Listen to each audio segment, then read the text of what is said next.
नमस्कार दोस्तों, फिर से स्वागत है आप सभी लोगों का आपकी अपनी ये YouTube चैनल सफल स्टार्टअप्स के ऊपर, कि जहां पर हम ये कोशिश करते रहते हैं कि when you are about to start your startup, when you are about to start your entrepreneurial journey, कौन कौन सी ऐसी चीज़ होती है जो आपको ध्यान में रखनी होती है, कौन कौन सी ऐसी तैयारी होती है जो आपको करनी होती है, कैसा कैसा रिसर्च होता है जो आपको करना होता है। मतलब आप ऐसा समझो कि आपके एंटरप्रेन्योरियल जर्नी का, आपके स्टार्टअप की जर्नी का उस तरीके से देखने के लिए जाए तो this is a kind of university. अभी तक हमने टोटल जो है वो 8 क्लासेस स्टेप बाय स्टेप आप देखेंगे तो class 1, class 2, class 3, class 4, session 1, 2, 3, 4, आप जो भी कहे, ऐसे 8 जो है वो खत्म कर दिए है। Now we are meeting in the class number 9। Right, हम जो है वो अभी 9वें क्लास के अंदर जो है वो एंटर जो है वो हो चुके हैं। अभी तक हमने क्या क्या देखा, हम ये जो है वो ऑलमोस्ट हमारी आइडिया सीरीज जो है वो चल रही है। अगर आपको पहली बार ये वीडियो आपके सामने नजर आ रहा है तो I would like to request, क्योंकि इससे पहले के ऊपर के जो ये सभी के सभी वीडियोस है आप जरूर देखें, तो आपको जो वो पता लगेगा एंड आपको वहां पर और अच्छी तरीके से समझ में आएगा। तो क्लास 8 खत्म हो चुका था। Now move we are moving ahead towards the class 9। ठीक है, हम जो अभी क्लास नंबर 9 की ओर, क्लास 9, क्लास 9 आज जो है आइडिया सीरीज के अंदर ही, जब आप शुरू करते हो, जब आइडिया को आप जो है वो रिफॉर्म करते हो, जब आप डिस्कस कर रहे होते हो, जब आप रिसर्च कर रहे होते हो, तब दो तरीके के जो है वो स्टार्टअप्स को आपको देखना चाहिए कि आप इसमें कौन सी दिशा में जाना चाहते हैं, या फिर आपको जो आइडिया आ रहा है वो इन दोनों में से किस टाइप का है। तो सबसे पहले मैं आपको यहां पर बात करूं तो एक होता है, जस्ट मोमेंट, एक होता है केस रीच स्टार्टअप्स, एंड दूसरा जो होता है वो होता है इक्विटी रीच स्टार्टअप्स। ठीक है, आज हम क्या करेंगे, आज जो है हम ये दोनों के बीच के जो डिफरेंस है, हम उस डिफरेंस को जो है वो जानेंगे। इन दोनों के बीच का जो फर्क है, हम जो है वो उसके बारे में जो है वो जानने वाले हैं कि भाई दोनों के बीच में क्या जो है वो डिफरेंस है, और आपको जो भी आइडिया आया हुआ है वो जो है वो कौन से तरीके के स्टार्टअप्स का है। तो सबसे पहले हम अगर यहां पर बात करें तो फर्स्ट बात करते हैं case reach. Case reach startup क्या होता है ये, कि जहां पर, बहुत ध्यान से देखिएगा इसको, जहां पर शुरुआती टाइम के ऊपर, from day 1 it self, your focus is, your focus is profitability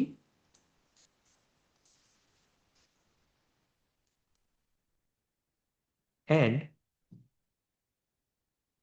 cash flow और केस रीच। मतलब यहां पर क्या होता है कि आपका डे 1 से ही जो है वो फोकस रहता है, वो फोकस रहता है कि आप डे 1 से ही जो है वो प्रॉफिटेबिलिटी की ओर आगे बढ़ो, और इसके साथ साथ डे 1 से ही जो है वो केस फ्लो कैसे मैनेज हो, केस रीच आपकी कंपनी जो है वो कैसे बने, आप उसके ऊपर जो है वो ध्यान देते हो, आप उसके ऊपर फोकस करते हो। So this is a first, I mean मैं कह सकता हूँ कि भाई इसका ये जो है वो एक कैरेक्टरिस्टिकीज है केस रीच स्टार्टअप्स की। इसके अंदर आपका जो बर्निंग रेट होता है, मतलब आप जो पैसा आप देखते हो ना, इस स्टार्टअप ने इतना गंवाया, इस स्टार्टअप ने इतना गंवाया, तो यहाँ पर जो है वो बर्निंग रेट रहता है वो बहुत, मतलब बहुत जो है वो लो रहता है। यहाँ पर जो है वो फोकस फ्रॉम डे 1 इटसेल्फ, जैसे हमने कहा कि प्रॉफिटेबिलिटी के ऊपर रहता है, केस के ऊपर रहता है, बर्निंग रेट यहाँ पर लो रहता है, बहुत ज्यादा बर्न करने के ऊपर ये फाउंडर जो है वो नहीं मानते।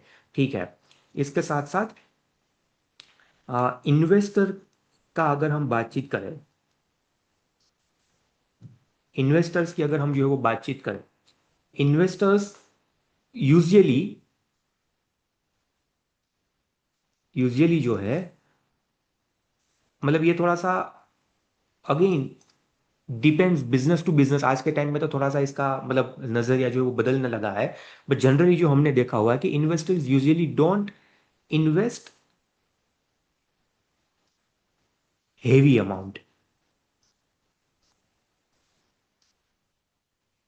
ठीक है, इन्वेस्टर्स जनरली जो है वो बहुत बड़ा हैवी अमाउंट, मतलब मैं ये नहीं कहना चाहता कि आपके इस तरीके के कैसे स्टार्टअप्स के अंदर आपका इन्वेस्टर जो वो पैसा आपको डालेगा ही नहीं, या फिर जो आपको फंडिंग ही नहीं देगा। हाँ, बट मैं ये कहना चाहता हूँ कि जो होता है ना 100 करोड़ की डील, 200 करोड़ का फंडिंग मिला, 500 करोड़ का फंडिंग मिला, हजार हजार करोड़ का जो है वो फंडिंग मिला कई स्टार्टअप्स को, तो उस तरीके की चीज जनरली ये केस रिच स्टार्टअप्स के अंदर नहीं होती। अर्ली स्टार्ट मतलब स्टार्टअप्स के अंदर क्यों, अगर एक बार आपका बड़ा बन गया, आपका नाम हो गया, और कहीं से पैसे लिए बगैर आपने जो है वो बहुत अच्छा प्रॉफिटेबिलिटी के साथ जो है वो नाम कर लिया, तो इसके बाद तो अगेन आई थिंक इन्वेस्टर्स हजार क्या 5-5 हजार करोड़ भी जो है वो आपको ऑफर करेंगे। ठीक है, ऐसा हुआ भी है, या तो आपका कंपनी एक्वायर कर लेंगे या तो जो आपको ऑफर करेंगे कुछ भी। तो शुरुआती टाइम के ऊपर जो ये केस रीच स्टार्टअप्स होते हैं जो इतने स्केलेबल नहीं हो पाते, हाँ, या जिसमें इतना ज्यादा पैसा फूकना फूकना फूकना नहीं होता, एक सर्टेन लेवल के ऊपर आप प्रॉफिट कमाते हो, कैश कमाते हो, प्रॉफिट कमाते हो, कैश कमाते हो। ट्रेडिशनल जो बिजनेसेस की अगर हम बातचीत करें तो उसके अंदर बहुत बड़ा ये हेवी अमाउंट ये इन्वेस्ट नहीं करते। क्यों? क्योंकि उसको जो है ना इसमें इतना ज्यादा रिटर्न नहीं मिलता। इन सभी लोगों का क्या रहता है कि अगर मैंने किसी में जो 100 करोड़ डाले हुए हैं तो भाई 2 4 5 साल के अंदर वो 500 करोड़ 700 करोड़ कैसे हमें करके दे। राइट। जो भी इन्वेस्टर सबसे ज्यादा मतलब बहुत बड़े वीसीस जो होते हैं, एंजल इन्वेस्टर्स की बात नहीं कर रहा, I am talking about the big VCs, तो उसका यही होता है कि भाई हम जितना डाल रहे हैं उनसे कैसे मिनिमम 2 4 5 10 15 20 गुना, कोई कोई स्टार्टअप तो 100 100 गुना करके देते हैं, वो अलग बात है, बट कितना मिनिमम इतना जो वो करके दे। तो ये जो कैश रीच स्टार्टअप्स होते हैं उसमें इतना ज्यादा उसको रिटर्न नहीं मिल पाता, हेवी रिटर्न जो है वो इन्वेस्टर्स को नहीं मिल पाता, तो उसके लिए जनरली बिग वीसीज जो होते हैं वो इसके अंदर, अगर मैं बातचीत करूं तो आपका मतलब आई थिंक फंडिंग जो है वो अवॉइड करते हैं। बट इसका जरा भी ये मतलब नहीं है, सुनिएगा मेरी बात बहुत ध्यान से, जरा भी ये मतलब नहीं है कि भाई आपको इसमें नहीं जाना चाहिए। अगर आप मेरी पर्सनल राय माने तो मुझे लगता है शुरुआत के अंदर हर एक स्टार्टअप्स को केस रिच स्टार्टअप्स के अंदर ही जो है वो जाना चाहिए। हाँ, स्केले मतलब I think case rich startups के अंदर ही जाना चाहिए। मैं आपको बताता हूँ क्यों। क्योंकि इस स्टार्टअप्स के अंदर क्या होगा पता है, इस स्टार्टअप के अंदर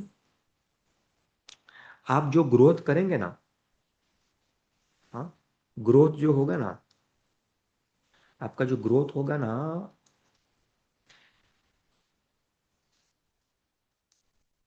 वो सस्टेनेबली होगा।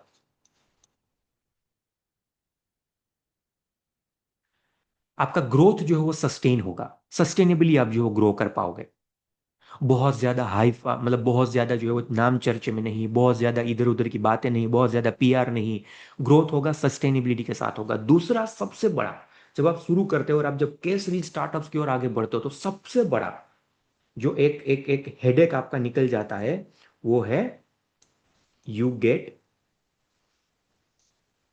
Piece of mind.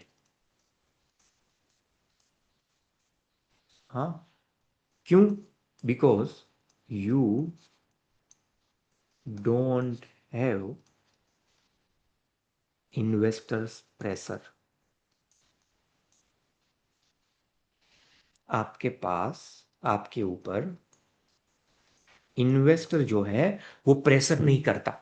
आपने स्टार्टअप शुरू किया, कई कई सारी जगह पर हमने देखा हुआ है कि कोई व्यक्ति स्टार्टअप शुरू करने के बाद एक तो नौकरी में से जो वो छूटे हुए थे, नौकरी में से बिजनेस शुरू किया था, स्टार्टअप शुरू किया था, अब हुआ ऐसा कि वो बंदे बंदे ने इन्वेस्टर के पास से पैसा ले लिया।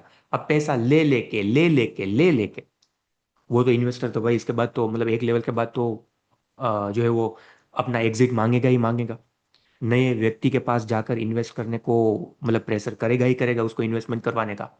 तो क्या करता रहेगा कि वो जो है वो इसके ऊपर सेल्स का रेवेन्यू का ग्रोथ का जो है वो प्रेशर डालता रहेगा।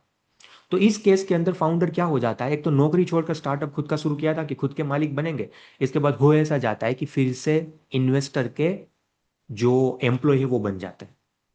अपने बॉस से छुटकारा पाया था, खुद का जो है वो फ्रीडम टाइम कमाने के लिए इन्वेस्टर के पास से पैसा लेके फिर से जो इन्वेस्टर के भी जो है वो गुलाम बन गए। या फिर मतलब उसके जो है वो उसको बोस बोस करना पड़ा, फिर से उसके एम्प्लॉय बन गए। Are you getting my point? तो जब आप केस रिच स्टार्टअप्स की ओर आगे बढ़ते हो, प्रॉफिटेबिलिटी की ओर आगे बढ़ते हो, from day one itself cash flow वाला आपका जो है वो हिसाब किताब रहता है, बर्निंग रेट स्लो रहता है, तो इन्वेस्टर के पास से बहुत ज्यादा अमाउंट लेने की जरूरत नहीं है। और उसकी वजह से आपका ग्रोथ सस्टेनेबल होगा और आपको एक पीस ऑफ माइंड मिलेगा। आपको कोई हड़बड़ी नहीं होगी, आप अच्छी तरीके से इसको कैसे आगे बढ़ाए उसके ऊपर जो वो ध्यान दे सकते हो। आपके ऊपर कोई प्रेशर नहीं रहेगा।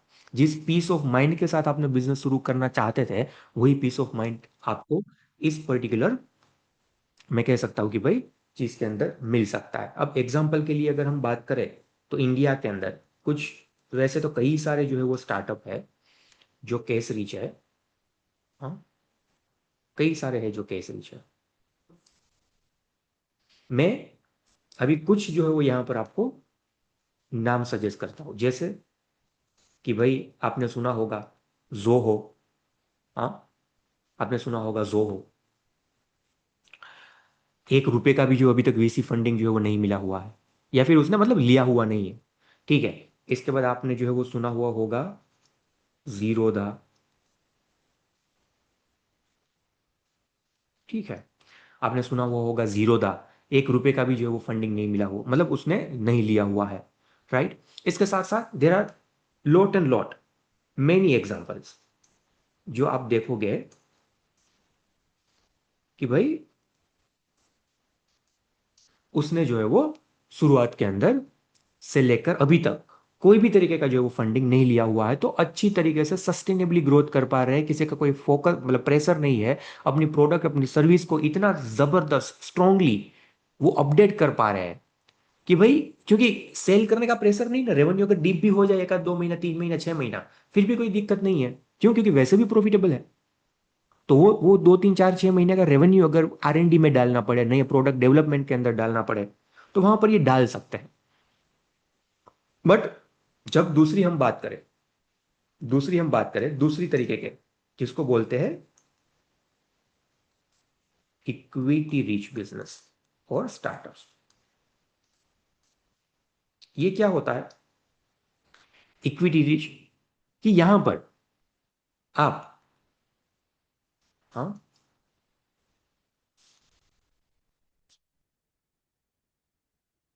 स्केलेबिलिटी जो है इज ग्रेटर देन प्रॉफिटेबिलिटी।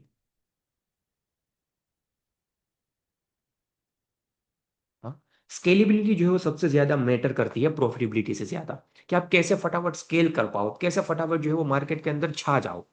ठीक है। यहां पर इन द बिगिनिंग, इन दी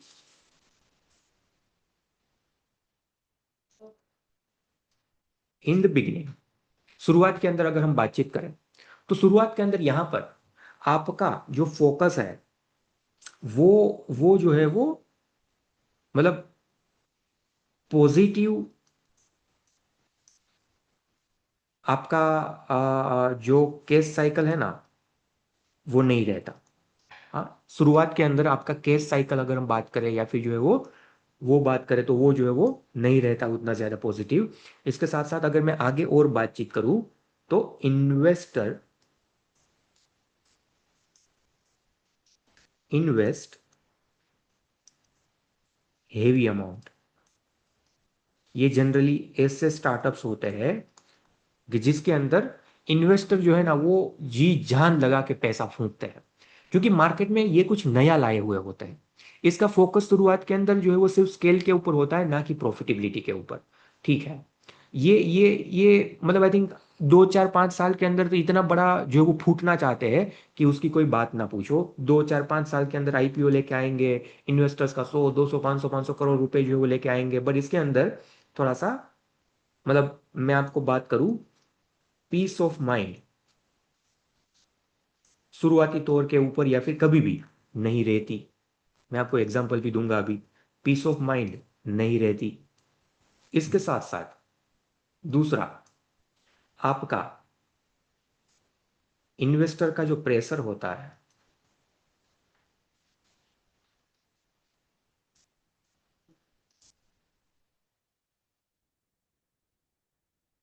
बहुत ज्यादा हाई रहता है। ठीक है, इन्वेस्टर का प्रेशर जो है वो बहुत मतलब बहुत ज्यादा हाई रहता है इस तरीके के बिजनेस के अंदर।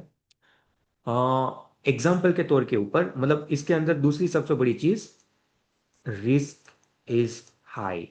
हाँ, किस किस का रिस्क, रिस्क के अंदर अगर बातचीत करें तो इन्वेस्टर का पैसों का रिस्क और आपकी खुद की जो इमेज है उसका रिस्क। क्यों मैं बता रहा हूं ये, मैं आपको एग्जाम्पल के लिए अगर जो है वो बताऊं तो बाईजूस है ना, बाईजूस पैसा लिया लिया लिया लिया 2 लाख के ऊपर की जो है वो करोड़ों की, कितने हजारों करोड़ की मतलब आई थिंक जो वो कंपनी बना दी। इसके बाद हुआ क्या कि भाई आईपीओ में भी सक्सेसफुल वहां पर नहीं जा पाए, वो भी अच्छी तरीके से नहीं चल पाई चीजें। इसके साथ साथ इन्वेस्टर का पैसा, जितना पैसा था वो डूब गया पूरी तरीके से। और ये अपनी ब्रांड थी, जो पैसा लिया हुआ था सब मतलब सब जो है वो डूब गया। अब दूसरी बार अगर ये जो कुछ शुरू करेंगे तो शायद चांसेस ऐसे होते हैं कि भाई अब कोई इन्वेस्टर उसके ऊपर फोकस भी ना करे, ध्यान भी ना दे, उसके ऊपर रिस्क भी ना ले, क्योंकि इन्वेस्टर के जितने पैसे थे वो सब डुबा लिए।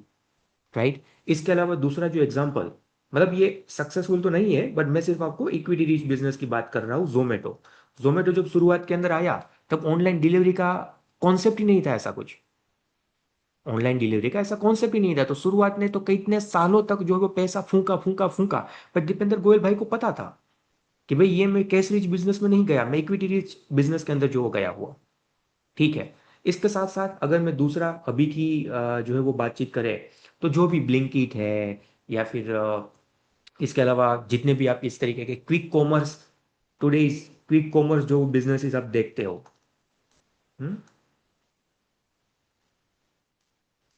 क्विक कॉमर्स आप जितने भी जो है वो बिजनेसेस देखते हो वो सभी के सभी क्या है, ये यही तो है। अभी के अभी ही जो है वो पैसा कमाना, मतलब अभी के अभी स्केल करना है, पैसा अभी नहीं कमाना, बाद में कमाना है। राइट। तो कहने का मतलब ये है कि इसके अंदर मतलब आप ऐसा मानो कि सक्सेस होने के चांसेस जो है ना,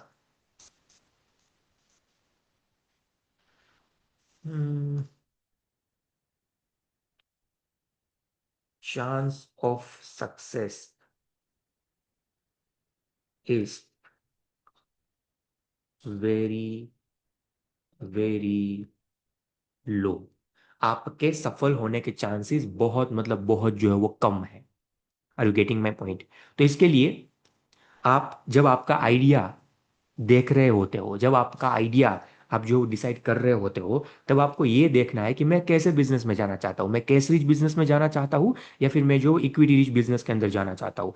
इसमें कोई जो है वो श्योरिटी नहीं है कि आपका जो चलेगा कि नहीं चलेगा, आप आगे बढ़ पाओगे कि नहीं बढ़ पाओगे, आप बहुत बड़ी वेल्थ कमा पाओगे कि नहीं कमा पाओगे। हाँ, कई सारे लोग मार्केट में आपको ये बोलेंगे कि इक्विटी रिच बिजनेस में जाएंगे तो भाई 5 7 10 15 साल के बाद इतनी बड़ी रियल मतलब वेल्थ बन जाएगी कि कोई जो वो पता ही नहीं है। भाई ऐसे ऐसे सिर्फ 0.1% लोग निकलते हैं कि जिसके ये इक्विटी रिच स्टार्टअप्स जो है वो सफल होते हैं। हजारों लोग जो कर रहे होते हैं स्टार्टअप शुरू, लाखों लोग जो कर रहे होते हैं, उसमें से अगर 5 10 एग्जाम्पल आपको मिले तो आपको उसके ऊपर सिर्फ नहीं ध्यान देना चाहिए, आपको बाकी के जो लोग नहीं कर पाए उसके ऊपर भी ध्यान देना चाहिए। तो शुरुआत के अंदर अगर आप मुझे पर्सनली पूछें तो मैं तो यही कहूंगा कि भाई you should only focus on case reach startups. अगर केस रीच आपकी कंपनी होगी ना तो वेल्थ तो कल जाकर ऑटोमेटिकली बन जाएगी। हाँ, केस रीच होगी तो वेल्थ तो ऑटोमेटिकली बन जाएगी। जैसे कि मिनिमलिस्ट, मिनिमलिस्ट क्या हुआ मिनिमलिस्ट के साथ, क्या हुआ भाई, थी कंपनी बहुत बढ़िया, ठीक है,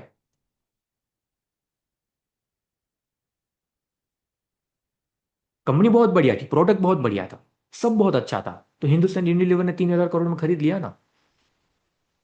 अब वो भाइयों को 3,000 करोड़ तो अपने मिल गए।